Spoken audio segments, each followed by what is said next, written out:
Yeah. This has been an idea, but it could be good for many people. It's a good thing in general. Welcome, everybody. Jeanine and others. Lisa, how are you doing? And Robert, and so on. So we're going to talk about, obviously... You need to get more into it. Oh, I keep falling off the camera. We're going to talk about the news. Here, you go a little in front of me. I'll go a little back. I'm wearing my orange pajamas. I want everybody to see my pajama pants. Okay. Going to talk a little bit about the news and what's been going on. And I hope everybody's been safe and sound. And talk about some more business opportunities. Talk about the election and answer some questions. Jay will send me... Jay, you are not the first one.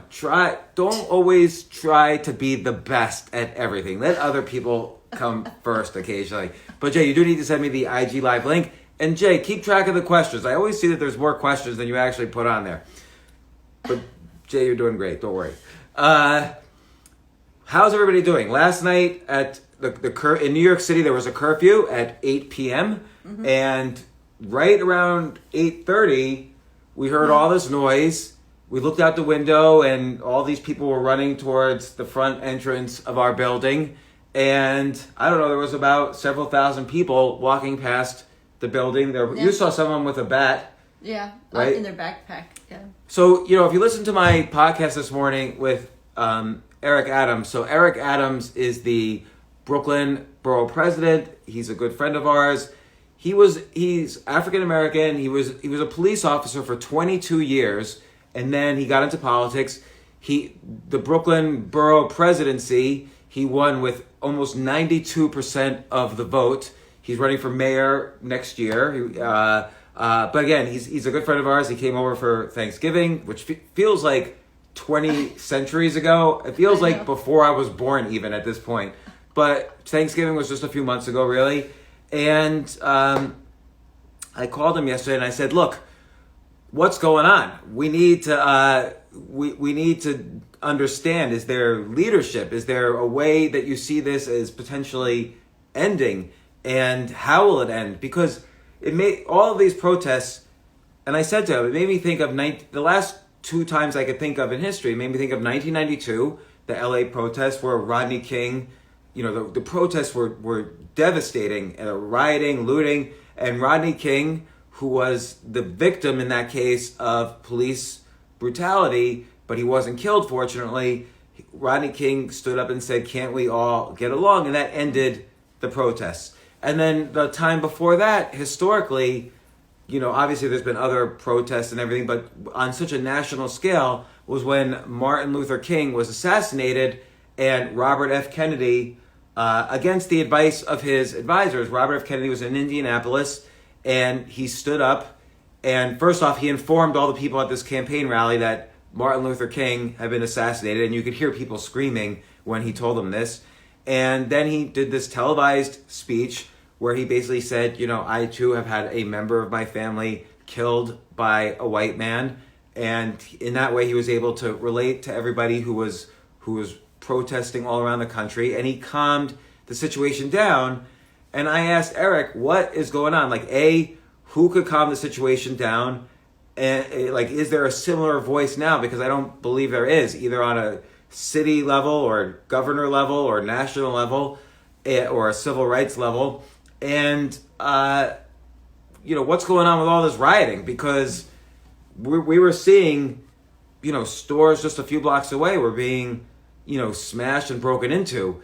If you see, it seems like, it's the big corporation Macy's. Let's just steal everything in a Macy's or a Target or, AutoZone or whatever. But, you have to think, you have to wonder, why were they doing this? I saw one video, a cheesecake. By the way, this seems frozen. So I don't know here we go. Not frozen. A cheesecake factory I saw was looted. There's noise coming out of my headphones.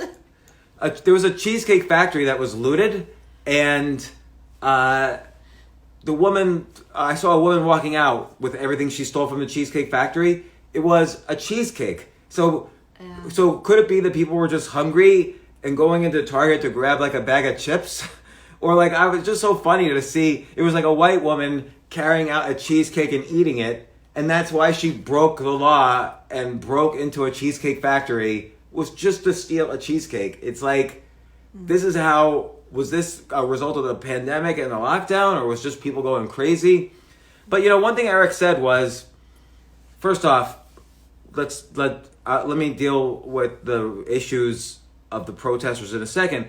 But Eric made the really good point that there are other groups infiltrating and hiding amongst the protesters that do not have good intentions. Their intentions are the reverse of what the protesters want. They want to make it seem like the protesters are angrier than they are. They want to specifically cause problems with police. They want to hurt and fracture the government. And here's Eric Adams, who has walked for civil rights for the past 40 years. When he was a police officer for 22 years, he fought for reforms in law enforcement. And he's a real, hero in New York City, and that's why he is the Brooklyn Borough President. But he said that they are aware, and they've identified people who infiltrated the protests in New York City who were, specifically trying to kill people and disrupt the protests and riot. And so he and other leaders in New York City, I guess, and other leaders in law enforcement are trying to train the leaders of the protesters to recognize who is legit and who might be there for bad reasons. And you see in the videos, a lot of the people who've been doing the violent looting, they're all kind of covered in black and their whole face is covered. It's because they're white and they're in large part causing problems for other reasons. So it's good. So I asked Eric, should we send our daughter wanted to go to the protest, and we asked him, should we let Lily go to the protest? And he even said, at night you can't. You got to be careful. But during the day, it's important for these protesters to listen and to talk to each other so they can move forward. Like this generation now, this younger generation needs its leaders, and that's going to start to develop. And these protests, if they're peaceful, will be a good starting point for many of these people. Now, I think we've hit peak protest. We're seeing the stock market is surging today. And, a lot of the stocks that were related to law enforcement and personal protection are going down today, actually, because they were moving up during the protest. They're going down right now, like Axon, which is the body cameras, is going down. So I think we've gotten past the critical points, hopefully, although I see on Twitter a lot of these like oddly white organizers are still talking to their followers about, this is what we need to do to keep protesting for a year, avoid arrest. If you see the police coming, go on to the next block. And it's on Twitter that you can find these people, but they're all anonymous and weird. Literally. So their names are anonymous. Maybe different anonymous than you follow. But they are involved as well. So, let's see. Jay has the IG Live link. Take a look at that. Someone asked last time about speed reading. How do you speed read? And I'm not really a speed reader, but I will tell you my tips. Do I have ever told you my tips on speed reading? You've never told me, no. So for instance, let's say I have 5 podcasts in a week, and I don't like to speed read. I like to read every single word because I love good writing, and the only way to get to be a better writer is you have to read a lot of good writing and study it and think about it. But on occasion, I am forced to speed read. I've never really mentioned my techniques before. But let's say there are some weeks where I have to do 8 podcasts in a week, and everybody's written a book. And some of the books are like 400 pages. She's seen me go through this. I'll have like a stack of books, and I just have to read everything. And there's no way I can physically get through 8 books in 3 days. And so here's what I do is first off, I have my waiter's pad next to me. So every time there's an important point or question, I'll write it down. But more importantly, here's what I try to do is I'll read, if I'm forced to speed read, I'll read the first sentence and last sentence of each paragraph. So that's all you need to do, and you'll probably read about 4 or 5 times as fast. Because here's what happens. people usually struggle over the first sentence in a paragraph. Like, what am I trying to say? Oh, I'm trying to say this. And then they try to close off the paragraph to summarize what they're trying to say. Right. And then all the meat in the paragraph is maybe just proof, or it's usually not good writing. By the way, most nonfiction writers are not good writers because, let's say, if they're writing about physics, they spent their whole lives getting good at physics, not getting good at writing. So I know for a fact most nonfiction writers are not writing well, and so they're probably writing many extra sentences. A good writer eliminates lots of sentences. So I speed read when I know the writer is probably not that good, and I could probably get away with reading the first and last sentence of each paragraph to know what the paragraph's about. Now, if there's something that raises a question, then I'll read a little deeper in the paragraph, to kind of try to understand what they're saying. By the way, if I even want to read faster, you don't have to read the last sentence of a paragraph. Just read the first sentence of a paragraph. Because the first sentence, they basically say what they're going to say. Like, they'll say, the Big Bang happened 13.2 billion years ago. And then the paragraph will be like, we know this because the Hubble Space Telescope calculates the distance to the cosmic radiation in the background, and that's noise from the Big Bang. So that's the paragraph. But the only thing I really needed to know was the first sentence. The Big Bang happened 13.2 or 13.7 billion years ago. So if you just read the first sentence of a paragraph, you're speed reading. Now let's say you have to even read faster than that. You can get away with probably reading the first couple paragraphs and the last couple paragraphs of every chapter, and that will be enough.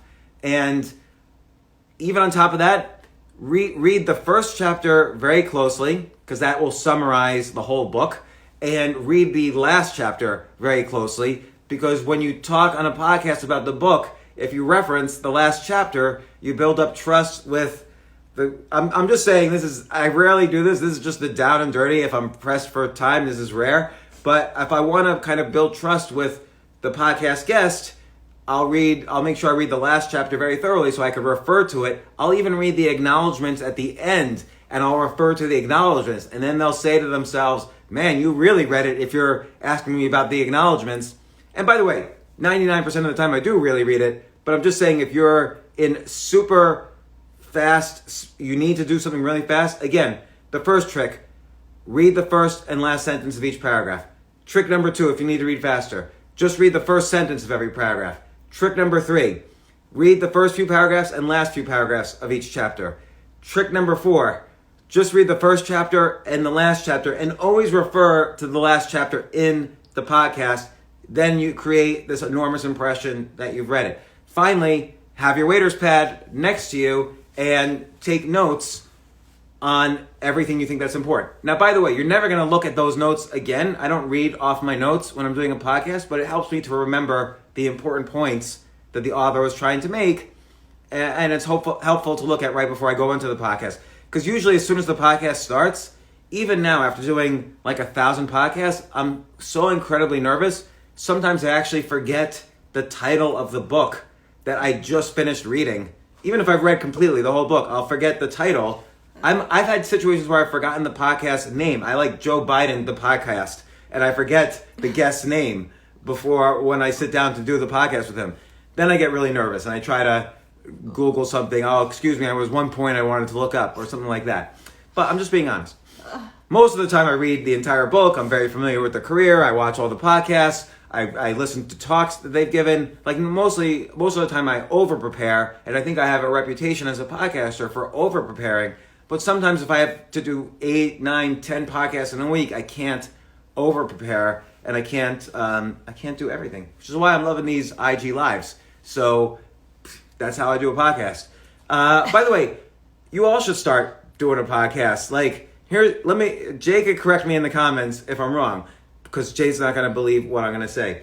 But if you want to do a podcast, you could do it with just your iPhone. Yeah. There's a voice recorder on your iPhone. I could just be taking a walk with Robin, and I could say, Robin, what do you think about parenting? Mm-hmm. And we could just go back and forth, and I'm interviewing her, and then now I've got a recording, and I could upload it to, there's a website called Omni, O-M as in Mary, N as in Nancy, Y as in youth, omni.com or omni.fm, one of those, and you just upload, you register your podcast there, you upload each one, and now you have a professional podcast. There's really not much more. Now you could then say, well, I need guests on my podcast. Well, you may want to reconsider. Like, it's kind of boring to me now, all the podcasts that are starting that are interviewing guests. Like, who gives a shit about yet another podcast with guests? Like, that's why I have some podcasts now with guests. Sometimes it's just Robin and me, and those are my favorites now. And I'm going to start another episode type Side Hustle Fridays. Probably we'll start not this Friday, but next Friday. I'll do a 10-minute episode with just the side hustle of the week. And Which will be us on our phone, probably, just talking. That's the side hustle of the week? Well, it depends if we can make money doing that. Can we make money just talking on our phone? I don't know. Maybe. If you do a podcast just talking on the phone. You know what you should do? This would be good. I'm going to record every conversation I have on the phone for the next week. And unbeknownst to all the people I talk to on the phone, I'm just going to upload it to a podcast. Which, by the way, is legal in New York State. In New York, every state is different. But in New York State, you do not have to inform the other person that you're recording their conversation. That's crazy. I don't know if you can upload it to a podcast, but what are people going to do? Sue? Right. So, will we be guests on your podcast? We're guests right now on your podcast. Ask questions and record the answers. So, Robin, I want to take an idea that you've given me, okay, and share it with the audience. We've talked about this a little before, but I have a reason that I want to share. So Robin comes to me with this idea that copper, I don't know, why don't you explain, why is copper so important? Well, it's an antiviral substance, so it kills all, viruses and bacteria.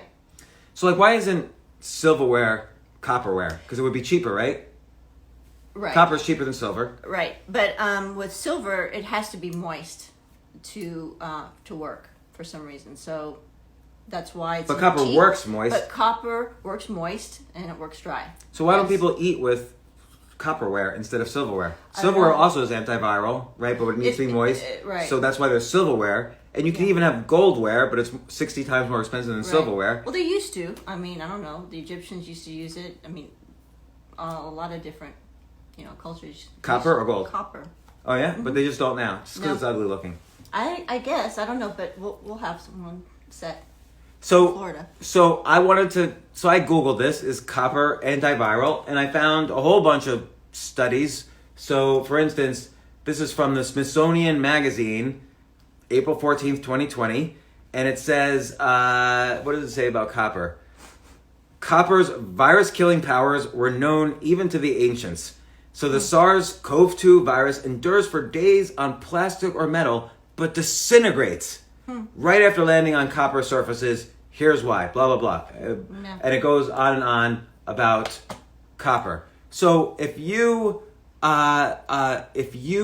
infuse, so by the way, just a mic on their phone, yes. If you want to do a podcast, you only need a mic on your phone and you could do a podcast. Am I right, Jay? So yes. And so the idea that Robin had, why don't you explain the idea that you had? Well, which one? There's a lot of them. The pajamas.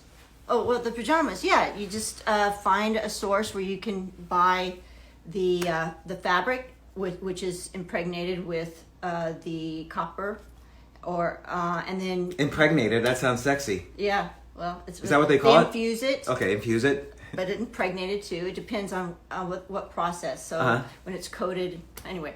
and then you just find, somebody to make, give them a sample, and then find them.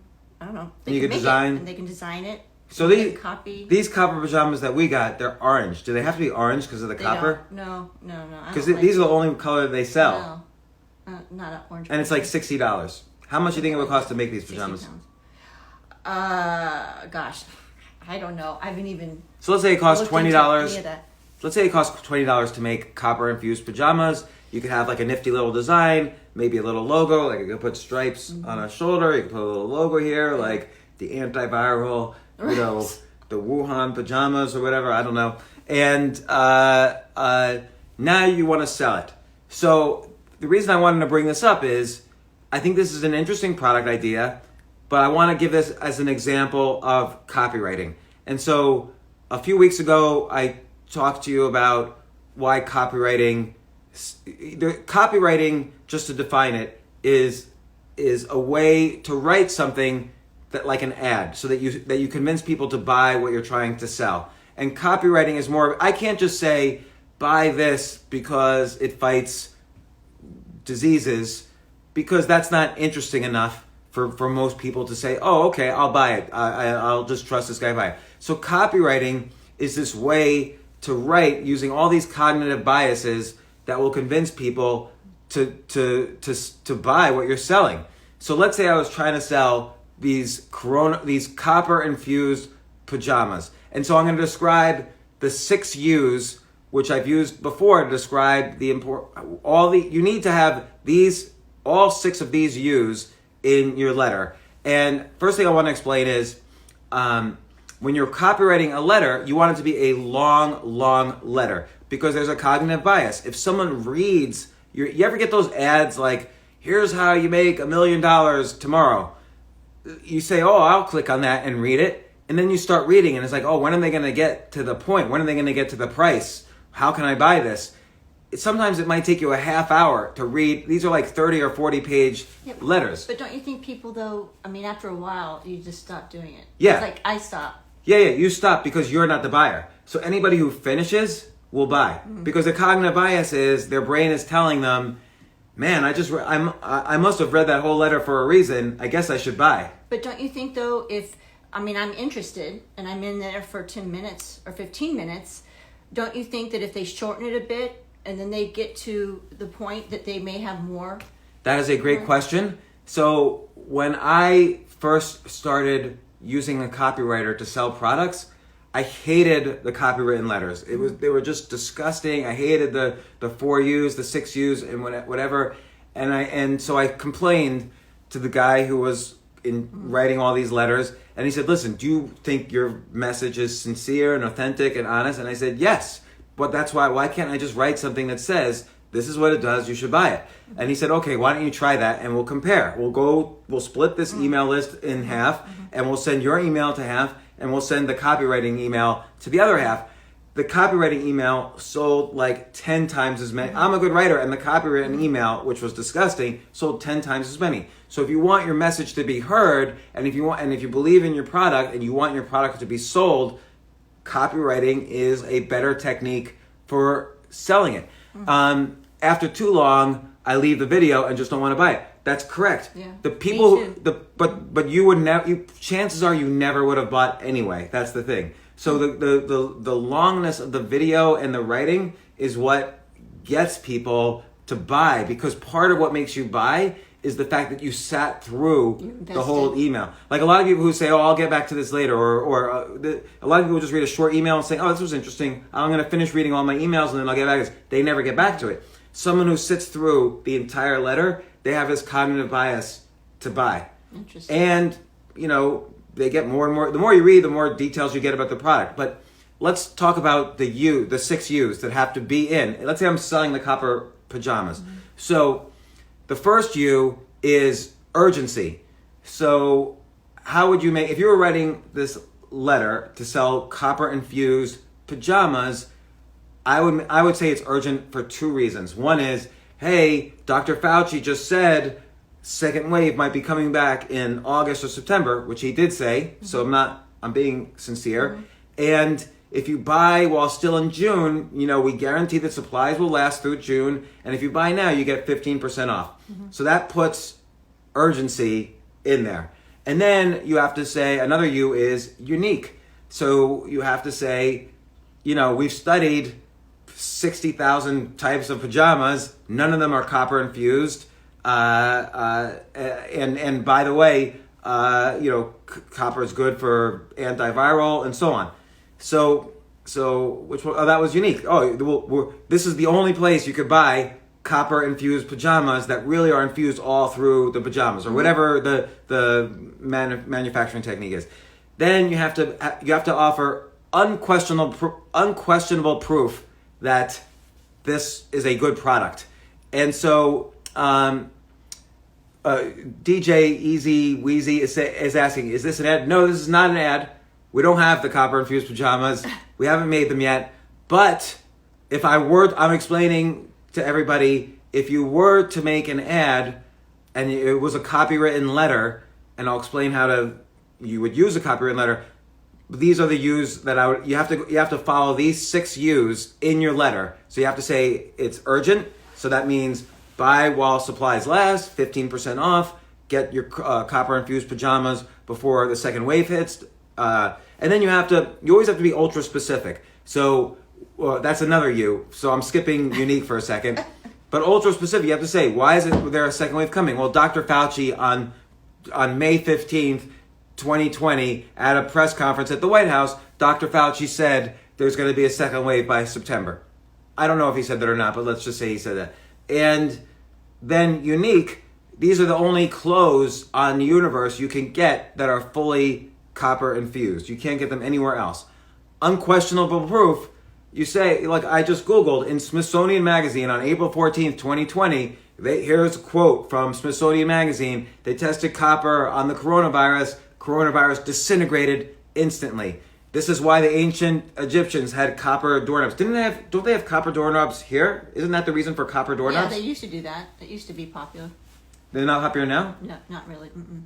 So, okay, well, they have other materials now that are a lot cheaper. The reason there's copper infused, or the reason that we had copper doorknobs at some point is that they're antiviral, antibacterial, and so on. So you give all sorts of unquestionable proof. You have to get ultra specific. I already mentioned that but maybe talk specifically using our patented copper infusion process, and then we just call up the factory where we make the pajamas and get the exact details of their process. That's ultra specific. Useful. Well, they're useful because you can sleep in them, and you could say 35% of Americans have trouble sleeping. And then when we started using these copper infused pajamas, here's what James A. had to say. Oh my gosh, I never slept better through the whole pandemic. This was the best I've ever slept. That would have to be true. So we'd have to give a bunch of people our pajamas and test and make sure that that's true. But if you make sure it's useful and it doesn't really cost you anything to wear these pajamas versus another pair of pajamas. So you might as well use the pajamas that have antiviral properties so you avoid getting sick. And so that's useful. Let me see if I'm missing any U's. I talked about urgency, unique, useful, ultra specific, user friendly. Oh yeah, it's user friendly. All you got to do, like any other pair of pajamas, is just put them on. Here's what I don't understand too, and this is very important for my understanding of fashion. Why do people wear any other clothes but pajamas? Because all other clothes are uncomfortable. Like a suit is uncomfortable. Like I hate suits. Like the jacket, nobody wears a jacket, like a suit jacket, unless they're going to an office meeting. Mm-hmm. You never say, oh, I just want to relax at a picnic. I'm going to wear my tuxedo jacket. Like no one says that. So like all other clothes are uncomfortable except pajamas are like so soft and comfortable. They're so comfortable you could sleep in them. Yeah. So I kind of think pajamas should be worn 24 hours a day. So that's part of my unique story here. And the user friendliness. It's so user friendly that I want to wear it all the time. And then, of course, I got to unquestionable proof. Pajamas are better for sleeping. Copper, according to Smithsonian Magazine, is better for antiviral. So see, wouldn't you buy a pair of copper-infused pajamas and then wear it all day long? I've been wearing we got a couple of pairs of copper pajamas. Actually, that's a lie. I only got one pair. And I've been wearing it since I got it. Sunday night, we had a comedy show. I wore my copper-infused pajamas. And you know what? I think they're pretty ugly. Like, they're kind of this bright orange. So I hope we can make it different colors. It's funny because they're silky. And you were wearing them last night when we were taking pictures of the protesters. We're in our gated community looking out, and you've got these orange pajamas, silky pajamas. Yeah, they look silky, but they're not. Right. They're coppery. And then you look pretty, yeah. I looked pretty? Well, you looked pretty, privileged. I'm wearing my silk pajamas behind the gates. Even Lily was like, I don't think this is a good idea. Yeah. Our kids were so embarrassed, they backed off. And the protesters were stopping protesting, and they were taking pictures of me. Like I was the one that they were going to go after later. So that's funny. So anyway, that's copywriting an example. So the question is, now where would I use that letter? I can't just send that letter to all my friends. So there are plenty, if you Google renting email lists, there are plenty of email lists out there that you could rent for like 50 cents a name or some number. Like you could rent a list with 50,000 names on it, or rent a small list. Rent a list with 1,000 names on it. Send your letter and see how many convert into customers. If it's less than 2 or 3%, try to convert. Try to rewrite your letter and test again on another 1,000. Try to get it up to 4 or 5 or 6% of the list buying. Or test a bunch of times and tweak different things. Compare different emails to each other. So everything about copywriting is also about testing. Testing is the key to any success in business. If you have a product idea and you have a way to market it, figure out a small way to test. And then test 20 different emails. The tests that work, put more money in, buy bigger lists, buy a bigger part of the list you just bought from, and then send out the email and be ready to deliver it. Now, the question is, do you need to make your copper-infused pajamas before you send out this email? No. Include the word custom. These are custom-made copper-infused pajamas. When people see the word custom, they are aware that it's going to take 3, 4, 5 weeks to get delivered. These took 3 or 4 or 5 weeks to get delivered. And, if no pajamas sell, just refund everybody their money. And if they do sell, then order them from the factory and send them out. So that's a good way to test an idea if it works. They were wanting to know where you could get the lists.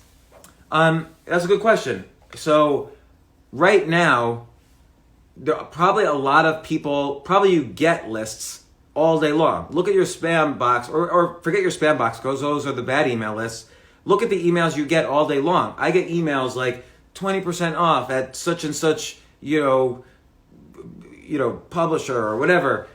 Whoever you're getting emails from, they probably have huge lists. You could rent those lists. Or there's a news magazine. They're no longer a magazine, but they're just an email list company, Newsmax. You could buy Newsmax's list.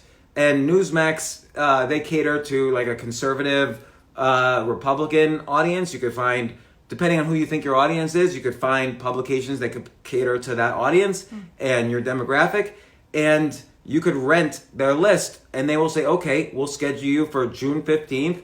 Send us the email, and you send exactly the email you want them to use, and they will use it. And then you create a landing page. The landing page might have the same email, or it might just be like order here, put in your discount code Newsmax, get your 15% off, and boom.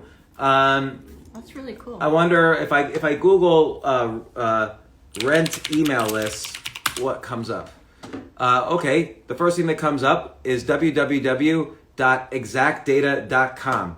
And so what they say is, buy email lists now. Reach your target audience. Email marketing lists. Need a business list? So just Googling rent email lists, and you don't even have to build your own email list. Use their list, but then test it. So let's say, let's say they come back to you and they say, well, we have 3 million names, but it's going to cost you $10,000 to rent the list. Say, look, I need to test your list first. I'll give you $100 to test it on 1,000 names. And I'm going to test 5 different emails. So I need 5 different email lists of 1,000 random names from your list. And then I'm going to double down. I'm going to buy your whole list with the copywritten email that works the best. Also, you could test, here's another thing to test.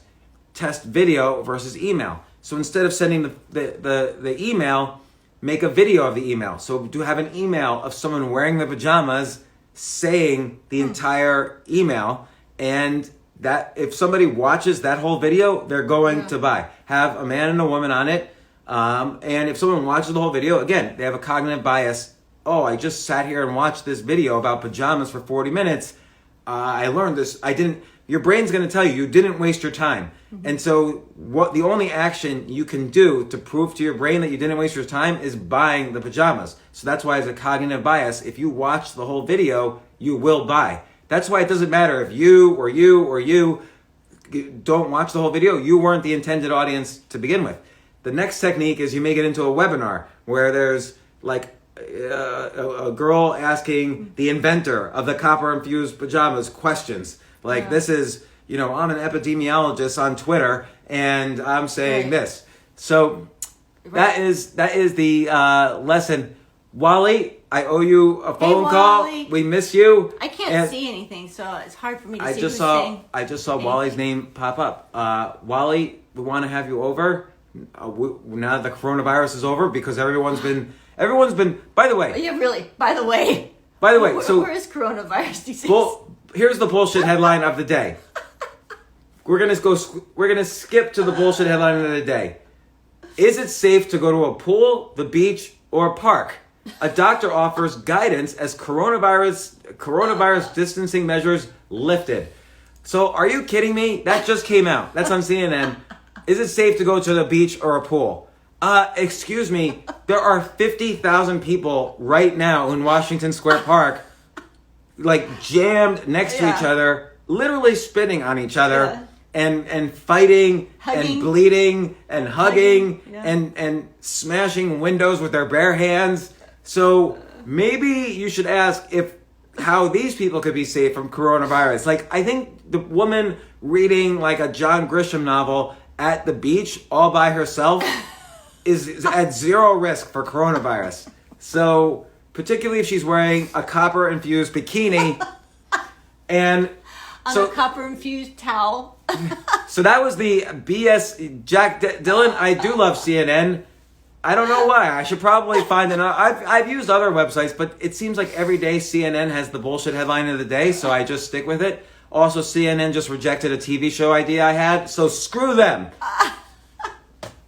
I go to Cosmopolitan. I figured, okay, if CNN has the BS headline of the day, what will the honest headline of the day be at my favorite website? I'm gonna write Cosmopolitan. I want to write for Cosmopolitan. Now this was amazing to me that this was the top headline at Cosmopolitan.com. I had just read the BS headline at CNN, which is how do I social distance safely at a beach? Here is the real truth. It's I go to Cosmopolitan.com. This was the very first headline. You can go there right now. It's great. It's perfect. How to protect yourself while protesting, whether from the police or coronavirus. Now, boom. Right. That is a useful simple headline. It's not BS. Right. Here's the suggestions. Useful. Wear a mask. By the way, the people actually breaking into stores, they wore masks all over their face. They were very well protected. Protect your body and just say, always wear clothing that covers your skin, not just to protect you from coronavirus, but also from pepper spray. They say it right here. They're thinking of everything. Like if you're protected. Right. Be smart with your phone. Not only because your phone can get germs, but because with your phone they can see what protest you were in. The government can see. Mm-hmm. So Cosmopolitan's thinking ahead. If you ever run for president, you don't want your phone to say, oh, but we did contact tracing and we saw that you were at Washington Square looting the Target or NYU or whatever. Mm-hmm. That's so funny. And have a plan if you get arrested. So you're not going to see that on a coronavirus article, but Cosmopolitan says it like it is. If you go on a protest, you might get arrested. So what's the plan if you can't take your phone? Like you have to be able to call somebody. Do they give you a phone to call? Let's see. Let's see what they say. It's important not to protest alone in the event something that happens to you. You also want to make sure to write down emergency contact numbers, a legal hotline, a trusted friend on your arm with a permanent marker. So this way, if you get like hosed down, then you still have it on a permanent marker. And then I don't know, if you are arrested, you are allowed one phone call. We used to do that with the kids anyway, with a permanent marker. We used to write our phone number in case they were lost. Like if we knew we were going somewhere and. That's so funny. That's such a good idea. Like I remember being like 4 years old, and my parents would just shove me out, like go play, make friends, and I would like wander across the highway.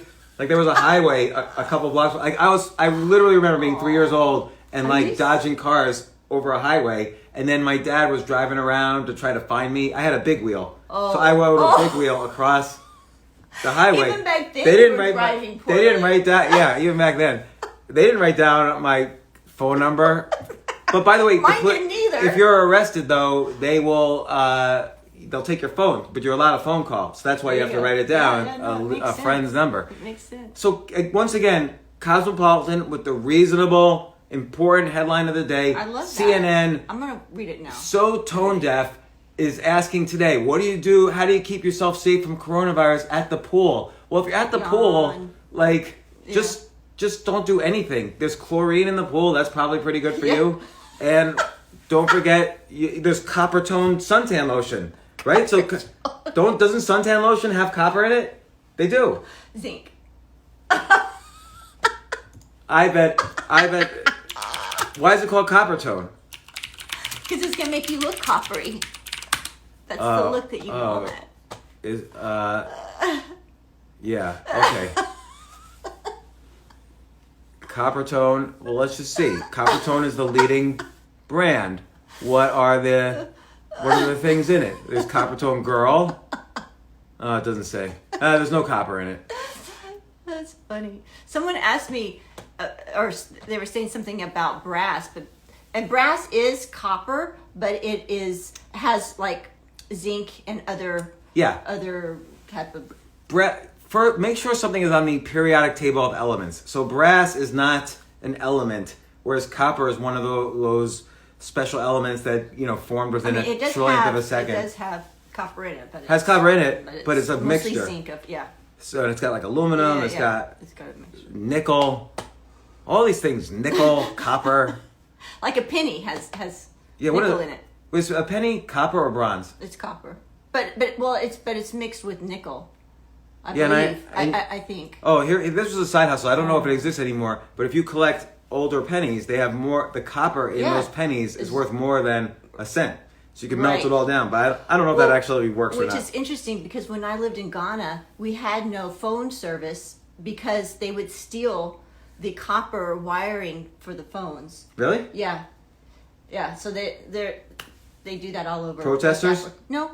Just to take the money, and they need money, So they go up and sneak up and cut all the phone lines. It's a smart idea. And then one time, a funny thing about the phone lines is that when we first moved into this house, apparently the person there before owed money on electricity, and they said, if you don't pay this today, we're gonna come and we're gonna cut the line.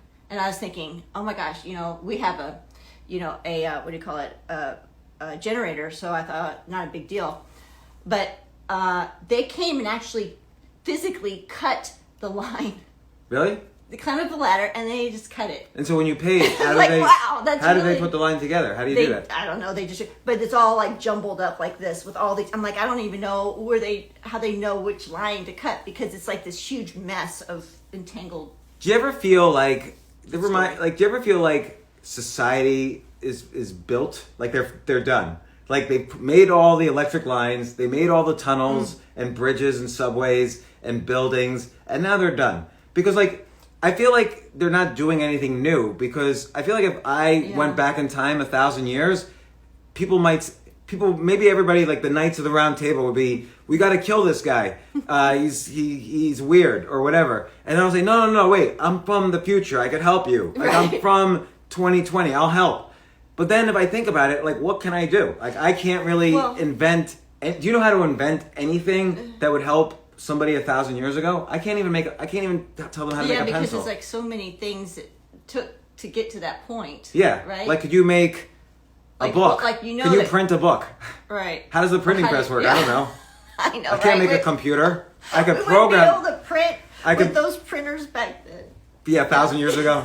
You can't make a printer.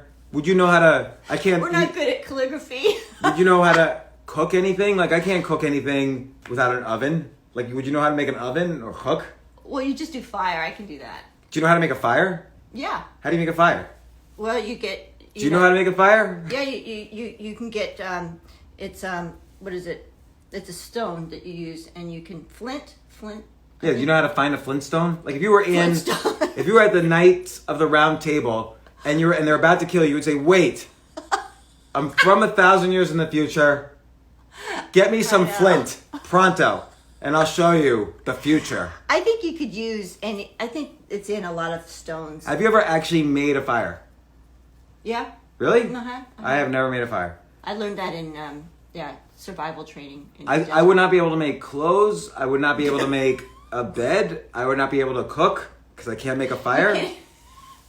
I would not be able to tell you, here's some berries. Are these poisonous or not? Let's eat them and try. I have. Why are you asking me? I have no idea. I buy my blueberries at the store. Don't you guys have stores? You Oh! are a city boy. Tell us what a store is. Can you make a store? Sure. Do you have money? Make us money. Okay. Do you have some copper? Here's some copper. Okay. Well, how do you turn a copper into a penny or a coin? Fire. Like, how did they put a face? Like, even in Rome, It all starts with fire, honey. Like, so when they made a face, like Julius Caesar, they put him on like a Roman piece of silver. Mm-hmm. Would you know how to do that? I could figure it out. Well, I can't figure that out. What can you guys? eBay. We could use eBay. What could you guys make if you were forced to go to ancient Rome and they were about to kill you? That would be kind of cool. That would be a cool. That'd be a good reality show. I know. There you go. We were just paused. Okay, I'm going to answer some more questions now that we've. Wouldn't that be a great reality show? I think we should do that. Good. Lots of. That is a good reality show. Good idea. Is that a space shuttle cockpit hanging in the back? Yes, it is. We're actually in space. Yeah. We're in SpaceX right now. Could you imagine those guys who launched into space on the Dragon? Right before the protest. As soon as they broke free of the atmosphere, they're like sending a message back to Houston. Thank God we got out of that shithole just in time. Don't ever send us back. This is an interesting question. Is it possible to have real change without some destruction? And, it's such an interesting question because the answer is yes, but you look at the times of biggest change. There was the American Revolution, and then the U.S. happened. There was the Civil War, and slavery ended. But I don't think in general you have to have destruction to have real change. So, for instance, the internet, we're all using the internet right now, and there was no destruction that happened that led to the rise of the internet. So computers didn't require. Computers actually required World War II for the fastest development, just like nuclear energy required World War II for the fastest development. But if you look at it, like the airplane was not invented. The airplane was invented, call it roughly 1908, and there was no war happening right then. It was not created for military use initially. Now, it developed quickly, like the jet developed during World War II.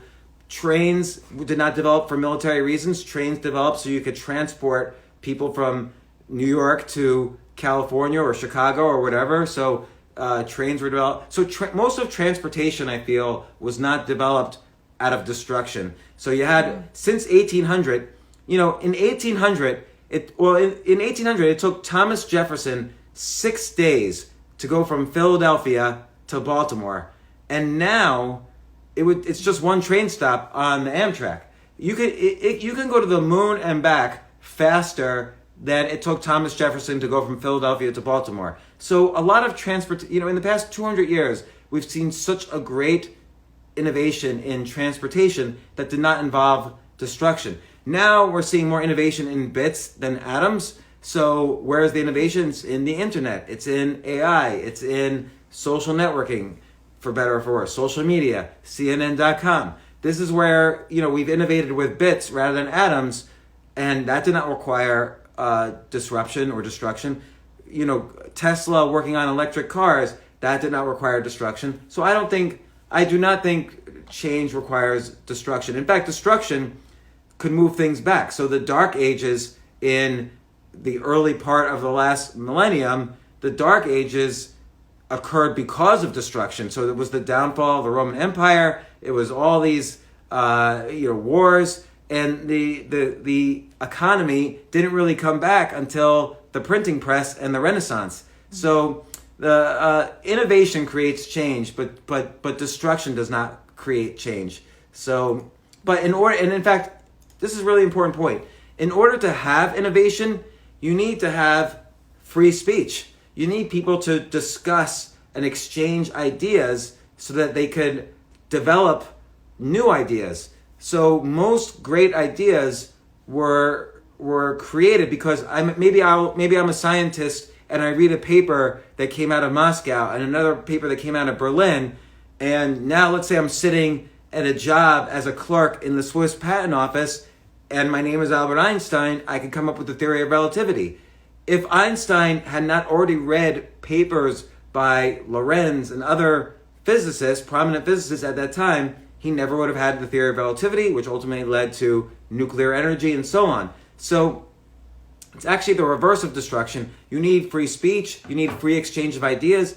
Ideas evolve like people do. So how do people evolve? People of different features have sex with each other and they have babies. Those babies carry some mutations. The mutations that are the strongest survive. It's the same thing with ideas. Ideas have to have sex with each other in order to have baby ideas. The most successful ideas will grow up and change the world, and they themselves will have ideas, sex with other ideas. So the internet was developed, and then the internet combined with the idea of mail. It had idea sex, and that's how you have the first email was sent around 1972. And then the internet with microcomputers and with images, and now you have the World Wide Web. So none of these things would have happened in a destructive environment. It was during a period where, in the 1970s, 1980s, 1990s, we went from the Cold War and what was called détente. There was a sort of a kind of peace between the United States and the Soviet Union. And then ultimately the web came about when there was complete peace, and it was the most peaceful time in the past 200 years. And that's how the internet started to flourish. So I would think it's the opposite of destruction that creates change. It's the free exchange of ideas. That's why if you have an idea, share it with people. Do not be like, oh no, I can't tell anyone my idea. Share your idea with as many people as possible, because that's how you'll get even better ideas. And that's what the programmers do too. That's what John does. Yeah, the whole open source programming environment. What do I do with books after I finish reading? Yeah, I want to know what you do with them too. They're usually just lying around until Robin picks them up. But I used to, when I had no belongings, I had a Kindle, so I would read all my books on the Kindle, so they would just stay there. Now I just put books. We have like 4 or 5 different bookcases, and I put books on a bookcase. I kind of save the books. And by the way, if I read a good book, it's a guarantee I'm going to reread it. Yeah. Because, and I've said this before here, when you read a really good book, how much do you think you remember of that book? Like if you read a good book, how much do you remember of it? Yeah, not much. But I keep all my favorites too, because I always go back to them. I remember I used to think maybe I remember 10%. And then I asked Stephen Dubner, who wrote Free Economics, and he said, maybe I remember 1%. And I was like, actually, that's probably more accurate. Is I probably remember 1%, even of a really good book. So I very often reread. There's very few great books. So I reread heavily great fiction, great nonfiction, because that's the only way I'm going to learn. If I just go on to like all the other books that are kind of crappy or not good, I'm not going to learn anything. So only through rereading books and taking notes do you learn anything. Maybe I'll learn 1 or 2 things the first time and they'll really make an impression. But like, let's say a book like Sapiens, I've probably read that 10 times. And my favorite fiction books, I've probably read 200 or 300 times each. My absolute favorite book, a collection of short stories about a drug addict called Jesus' Son by Dennis Johnson. I've read that at least 300 times. I used to read that book once a week for about 20 years. Now Lily's reading it. Yeah, now our daughter's reading it. So, and then bad books, I try not to read at all. Another question. Where can I learn about running online businesses like the ones sold on Flippa? That's a really good question. So, the other day, it was last Friday, I talked about, and Jay, has that podcast gone out yet? So I talked about the $10 million idea of the week, which was buying small online businesses, improving them, combining them, using the cash flow to buy more. And I gave all the reasons how to quickly turn that into a $10 million idea. And there was a kind of some nuances to that. But it's a good question. If you just buy one of those businesses, how do you run it? Well, this is a great question. The person to ask that question to is the seller. So ask the seller, how much time per day, week, month do they spend running their website, and what tools do they use? They will tell you because they want to sell their site to you. So during the what's called due diligence, ask those questions to the seller. Every site is different. So if it's just a content site, maybe you write articles every day, or maybe you cut and paste articles from other sites. If it's an e-commerce site, I don't know. You have to ask someone you always have to ask the seller. Don't be afraid to ask extremely detailed.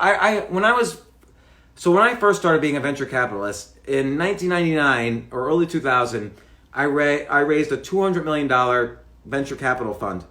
And I was really naive. I was like 31, 32 years old. I had no idea what I was doing.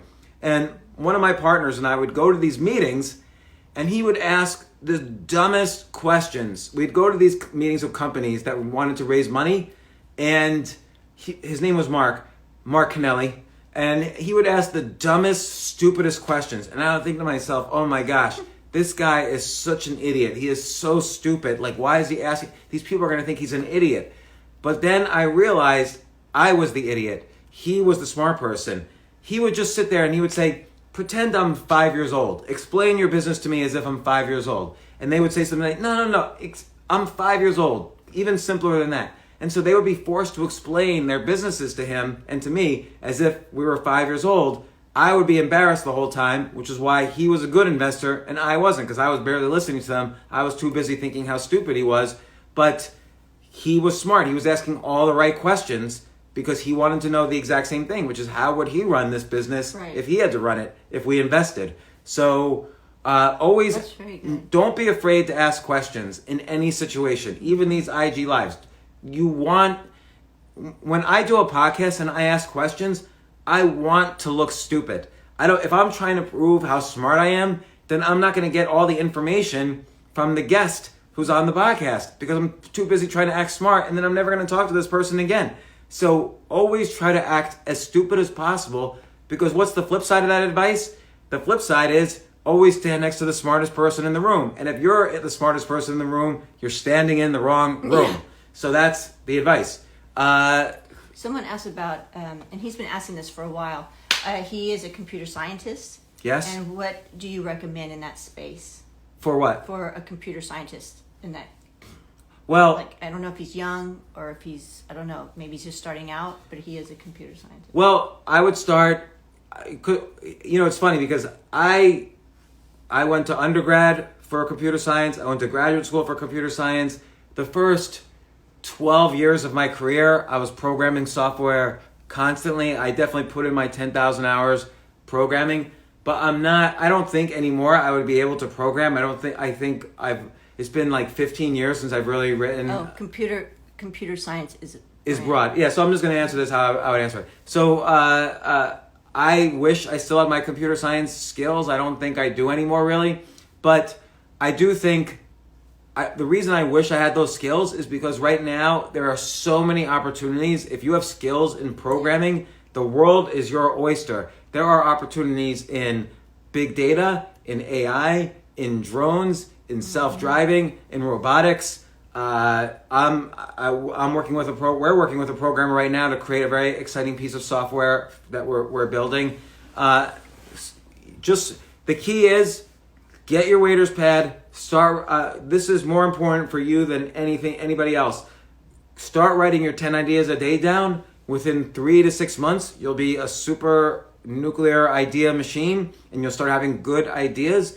And then you'll start to realize, oh, I can program this and I should do it. Like, I wish I still had these skills because there's so many things that I would want to program instead of trying to find programmers to work with. Mm-hmm. But who knows? You'll come up with good ideas, but there's lots of opportunities. And big data, just medical data. Like if you kind of created a database of symptoms based on the transcripts of the voicemails of every doctor's office in the country, you'll be able to quickly see when a flu or when the coronavirus is just beginning to spike before anyone else sees it. You'll use AI, you use big data.